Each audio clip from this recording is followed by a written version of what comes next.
Hello guys, welcome back to my channel doctor study. Guys, this is Manjeet and आज के video में हम लोग बात करने जा रहे हैं हमारे जो हम लोग ने टॉपिक स्टार्ट किया था ऑब्स्टेट्रिक इमरजेंसी, उसके नेक्स्ट टॉपिक के साथ, जिसमें हम लोग बात करेंगे आज एमनियोटिक फ्लूइड एम्बोलिज्म के बारे में। जिसमें हम लोग आज देखेंगे कि बेसिकली एमनियोटिक फ्लूइड एम्बोलिज्म होता क्या है, उसके इंसिडेंट्स कितने हैं, ये सारी चीज़ें देखेंगे। साथ ही साथ उसके पैथोफिजियोलॉजी, रिस्क फैक्टर और उसको मैनेज किस तरह से किया जाता है, इन सारी चीज़ों के विषय में आज बात करेंगे। तो चलिए स्टार्ट करते हैं। सबसे पहले हम लोग देखते हैं कि एमनियोटिक फ्लूइड एम्बोलिज्म होता क्या है। तो बोला गया है कि amniotic fluid embolism is a life threatening condition that occur during the child birth और इमीडिएटली आफ्टर द डिलीवरी। ठीक है, बेसिकली क्या बोला गया है कि जो एमनियोटिक फ्लूइड एम्बोलिज्म की कंडीशन होती है, कब देखने को मिलती है, हमें चाइल्ड बर्थ के समय या फिर आफ्टर डिलीवरी तुरंत देखने को मिल सकती है। और ये क्या है, एक लाइफ थ्रेटनिंग कंडीशन। ठीक है, ये बहुत ज़्यादा इंपॉर्टेंट है। क्या बोला गया कि ये एक लाइफ थ्रेटनिंग कंडीशन है जिससे मदर्स की डेथ भी हो सकती है, मतलब कि मदर की मॉर्टेलिटी या फिर मॉर्बिडिटी रेट इसमें इंक्रीज होने के चांसेस रहते हैं।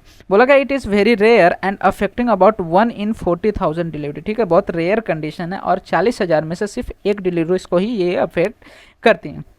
इसके बाद हम लोग बात करते हैं इसके पैथोफिजियोलॉजी की। तो बोला गया कि when the amniotic fluid enters the maternal blood stream triggering a severe allergic reaction that can lead to heart and the lung failure and the excessive bleeding and other serious complication. ठीक है, इसमें होता क्या है basically amniotic fluid embolism में कि जो हमारे फीटस का एमनियोटिक फ्लूइड होता है वो मैटरनल ब्लड स्ट्रीम में किसी तरह से एंटर कर जाता है, जिसकी वजह से वहाँ पे एलर्जिक रिएक्शन देखने को मिलता है, सेवियर एलर्जिक रिएक्शन देखने को मिलता है और इसकी वजह से वहाँ पे लंग्स एंड हार्ट में फेलियर देखने को मिल सकता है। साथ ही साथ एक्सेसिव ब्लीडिंग हो सकती है और सीरियस कॉम्प्लिकेशन यहाँ पे देखने को मिलते हैं।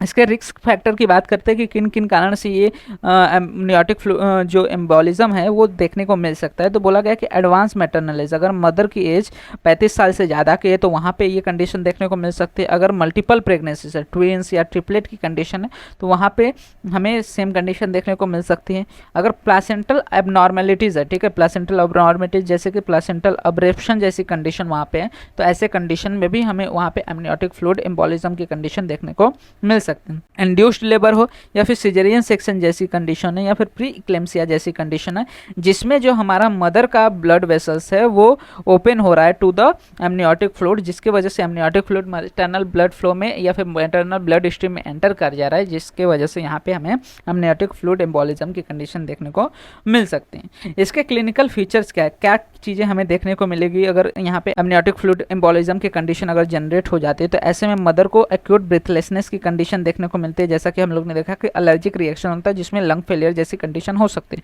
जिसकी वजह से एक्यूट ब्रीथलेसनेस रहेगा। हाइपोटेंशन की कंडीशन होगी हार्ट फेलियर की वजह से।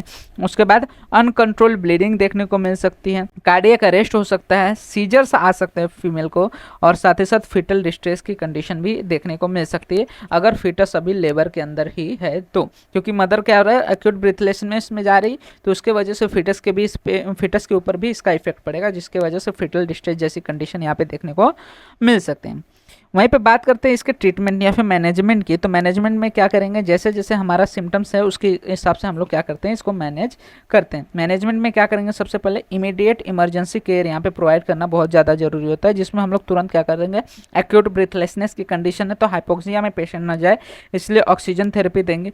ब्लीडिंग और हाइपोटेंशन को मेंटेन करने के लिए ब्लड ट्रांसफ्यूजन देंगे, मेडिकेशन देंगे ताकि हम लोग हार्ट फंक्शन को सपोर्ट कर सके, जैसे कि यहाँ पे कार्डियक अरेस्ट जैसी कंडीशन आ रही है तो उसको मैनेज करने के लिए हम लोग क्या करेंगे, मेडिकेशन देंगे। साथ ही साथ आईसीयू में पेशेंट को रख के वेंटिलेशन पे जो मॉनिटरिंग है या फिर जो सपोर्ट है वो प्रोवाइड करेंगे। तो ये सारी चीज़ें हमें देखने को मिलते हैं with in the amniotic fluid embolism. तो एमनियोटिक फ्लूइड एम्बोलिज्म में आपको क्या क्या याद रखना है कि ये लाइफ थ्रेटनिंग कंडीशन है जो कि ड्यूरिंग द डिलीवरी देखने को मिल सकती है या जस्ट आफ्टर द डिलीवरी देखने को मिल सकती है। इसमें होता क्या है कि मैटरनल ब्लड स्ट्रीम में कैसे भी एमनियोटिक फ्लूइड एंटर कर जाता है और एलर्जिक रिएक्शन कॉज करता है। इसके रिस्क फैक्टर की बात कर ली, क्लिनिकल फीचर्स की बात कर ली हम लोग ने। ट्रीटमेंट में याद रखना है, ट्रीटमेंट हमारे सिम्टोमेटिक हो गए, अगर ब्रीथलेसनेस जैसी कंडीशन है तो वहाँ पे ऑक्सीजन थेरेपी देंगे, ब्लड ट्रांसफ्यूजन करेंगे, ब्लीडिंग और ब्लीडिंग कंडीशन में अगर ज़्यादा अनकंट्रोल ब्लीडिंग हो रही है या फिर हाइपोटेंशन में जा रही है पेशेंट तो, और हार्ट को फंक्शन को सपोर्ट करने की कोशिश करेंगे। तो होप आपको सारी चीज़ें रिलेटेड टू अमनियोटिक फ्लूइड क्लियर हो गई होंगे। इसके रिलेटेड कोई भी डाउट रहता है आप कमेंट सेक्शन में मेंशन कर सकते हैं, मैं ट्राई करूँगा फर्दर वीडियोस में उसको और अच्छे से समझा सकूँ। साथ ही साथ वीडियो अच्छा लगा तो वीडियो को लाइक आंसर करना मत भूलिएगा। इसी तरह के और भी फर्दर वीडियोस इस चैनल पर अपलोड होते रहेंगे, तो चैनल को सब्सक्राइब जरूर कर लीजिएगा, जिससे आने वाले वीडियोस के नोटिफिकेशन आपको मिलते रहें। एंड आप हमारे इंस्टाग्राम एंड टेलीग्राम हैंडल्स को भी फॉलो कर सकते हैं, जहाँ पे आपको वीडियो से रिलेटेड, नोट्स से रिलेटेड जो भी अपडेट्स रहते हैं प्रोवाइड हो जाते हैं, जिसका लिंक आपको वीडियो के डिस्क्रिप्शन में अवेल हो जाएगा।